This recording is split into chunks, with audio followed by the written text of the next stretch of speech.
Right about marketing இந்த மாதிரியான ஒரு சிம்பிளான ப்ராம்ப்டை நீங்கள் ஏஐட்ட கொடுத்தீங்கன்னா அது ஒரு போரிங்கான ஜெனரிக்கான ஒரு அவுட்புட்டை தான் தரும். இதே ப்ராம்ப்டை நீங்கள் ஒரு ஸ்ட்ரக்சரான ஃப்ரேம் ஒர்க்கில் கேட்கும்போது உங்களுக்கு என்ன தேவையோ அதை ஏஐ கொண்டாந்து அவுட்புட்டாக கொடுக்கும். அப்படிப்பட்ட ஒரு ஸ்ட்ரக்சரான ஃப்ரேம் ஒர்க்கை பற்றி தான் நம்ம இந்த வீடியோவில் இன்னைக்கு பார்க்க போகிறோம். வாங்க வீடியோக்குள்ளே போகலாம். இந்த ஃப்ரேம் ஒர்க்கோட பேர் RTCFC. இந்த ஃப்ரேம் ஒர்க்கு தான் role, task, context, format and constraint. இதை மட்டும் நீங்கள் பயன்படுத்தினீங்கன்னா உங்களோட ப்ராம்ப்டிங் ஸ்கில்லு அப்படியே முழுசாக மாறிடும். இந்த 5 பகுதியை உங்கள் ப்ராம்ப்டில் நீங்கள் யூஸ் பண்ணீங்கன்னா உங்களுக்கு என்ன அவுட்புட் தேவையோ அது கண்டிப்பாக வரும்.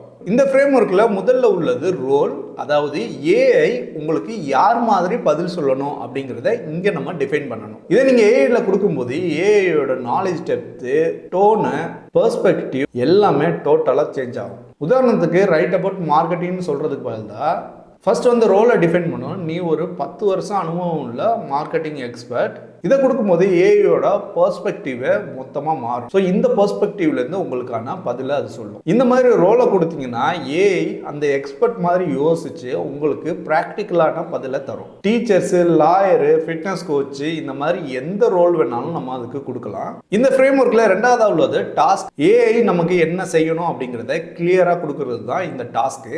இந்த பார்ட்டில் நம்ம கொஸ்டின் மாதிரி கேட்காம இன்ஸ்ட்ரக்ஷனாக கொடுக்கணும். நார்மல் பீப்புள் எப்படி கேட்பாங்கன்னா, can you help me to write a product description for my soap brand அப்படின்னு கேட்பாங்க.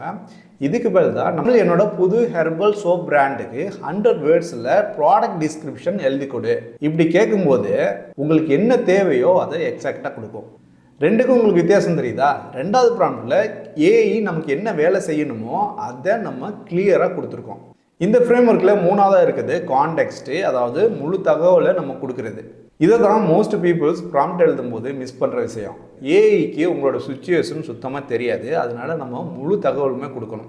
அதாவது இது யாருக்கு நம்ம டிசைன் பண்ணுறோம், நம்மக்கிட்ட என்னென்ன தகவல் இருக்குது, எந்தெந்த டீட்டெயிலாம் முக்கியம், அதை எல்லாத்தையுமே நம்ம சொல்லணும். ஃபார் எக்ஸாம்பிள், இந்த சோப்பு வந்து முழுக்க ஆர்கானிக் இன்க்ரீடியன்ஸில் செய்யப்பட்டது. என்னோட டார்கெட் ஆடியன்ஸ் பார்த்தீங்கன்னா 20 to 25 இயர்ஸ் ஏஜில் உள்ளவங்க, சிட்டியில் வாழ்கிற பெண்கள். அப்புறம் இந்த சோப்போட ப்ரைஸு 250 ரூபா. இது எல்லாத்தையுமே நம்ம இந்த கான்டெக்ஸ்டில் கொடுக்கணும். இந்த மாதிரி உங்களோட டீட்டெயில்ஸை கொடுத்தோம்னா ஏஐ ஜெனரிக்காக யோசிக்காமல் டீட்டெயிலாக உங்களோட ஆடியன்ஸுக்கு தகுந்த மாதிரி அதுதான் ப்ராடக்ட் டிஸ்கிரிப்ஷனை எழுதி கொடுக்கும். இந்த ஃப்ரேம் ஒர்க்கில் நாலாவதாக இருக்கிறது ஃபார்மேட், அதாவது அவுட்புட் எனக்கு எப்படி வேணுங்கிறத டிஃபைன் பண்ணுற இடம் தான் இந்த ஃபார்மேட். என்னோட அவுட்புட் எப்படி இருக்கணும், எவ்வளோ லென்த்தில் இருக்கணும், புல்லட்ஸ் பாயிண்ட்ஸ் வேணுமா, டோன் என்னமா இருக்கணும், கேஷுவலாக இருக்கணுமா, ஃபார்மலாக இருக்கணுமா, இது எல்லாத்தையுமே இந்த ஃபார்மேட் செக்ஷனில் நம்ம வந்து கொடுக்கணும். இதை நம்ம கொடுக்கலன்னா ஏஐ ஒரு ரேண்டம் ஃபார்மேட்டில் கெஸ் பண்ணி நமக்கு ஒரு அவுட்புட்டை கொடுக்கும். இந்த ஃப்ரேம் ஒர்க்கில் கடைசியாக உள்ளது கன்ஸ்ட்ரெயின், அதாவது கட்டுப்பாடுகள்.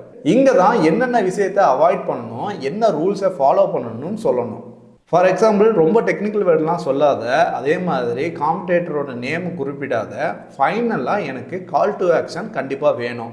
இந்த மாதிரி நம்ம ஸ்பெசிஃபிக்காக டிஃபைன் பண்ணணும். இது ஏஐயை ஒரு பவுண்டரிக்குள்ளே வச்சு நமக்கான அவுட்புட்டை எழுதுறதுக்கு கைட் பண்ணும். இதை நான் இப்போ லைவாக பண்ணி காட்டுறேன், ஸ்க்ரீனை பாருங்கள். ரைட் அபவுட் மார்க்கெட்டிங் கொடுக்குறேன், அது என்ன அவுட்புட் தருதுன்னு பார்ப்போம்.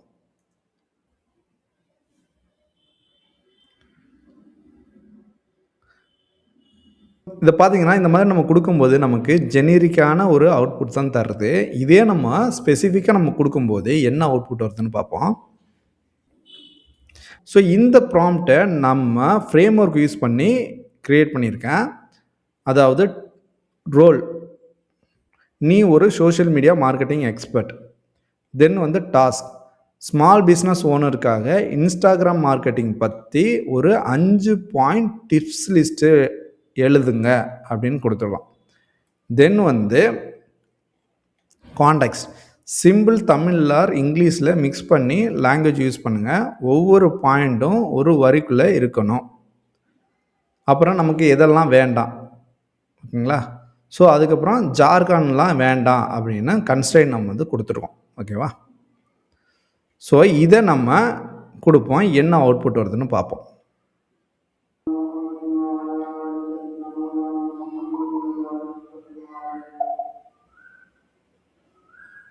ஸோ நம்மளோட ஃப்ரேம் ஒர்க்கை யூஸ் பண்ணி எழுதும்போது நமக்கான அவுட்புட் ஸ்ட்ரக்சராக வந்திருக்கு. பார்த்தீங்களா, நமக்கு என்ன தேவையோ அதை மட்டும் கொடுத்துருக்கு.